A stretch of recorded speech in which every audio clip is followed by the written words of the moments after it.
Yes. Anahita, how do you defend this woman? She gives a 14-year-old first alcohol, secondly IV drugs, IV something, IV therapies, and then doesn't get her proper medical care. Well, she's going to say there were no damages. The girl wasn't harmed, that she was fine. She was able to get up the next day and walk home.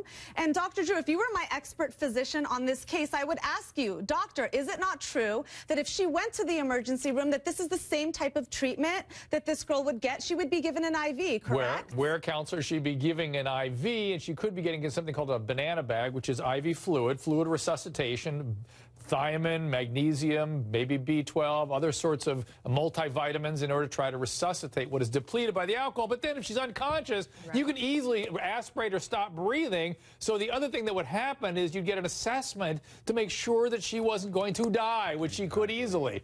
Sam. Yeah, this wasn't her decision to make. She should have called 911. She should have called the parents. She's so lucky that this girl is okay, or otherwise she may, have a murder charge against her. She would have blood on her hands. Well, hold on. Counselor, what about that? If the child died, what would have happened? I mean, obviously her judgment was terrible, Dr. Drew, and she's lucky the girl survived because she would be charged with murder or manslaughter. So, but ultimately nothing happened to this girl. You just said on the stand, Dr. Drew, that you would have given her the IV anyway. Well, so there's no harm here. Presumably that's what she got. Cromwell, 1 second. Danielle, you wanted to say something.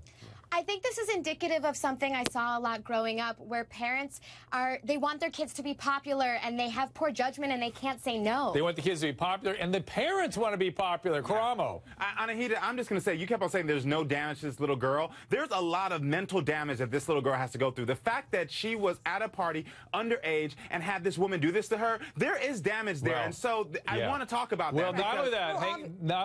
I'll let you answer that. Go ahead, Counselor. No, obviously, I'm just saying there was no physical harm. There were no damages to her person. But I agree with Cromwell. And although Sam has partaken of these IV therapies of one side. I knew you were going to bring this up. I will discuss that after the break. Oh, my gosh. But the one thing that drives me insane about all of these things, not so much the one that Sam did, but say the guys that have these rolling ERs in Las Vegas where they give the banana bags to alcoholic, stuporous people and then kind of send them on their way once they're patched back together, as opposed to getting them treated for their alcoholism, or at least referring them for treatment for their alcoholism.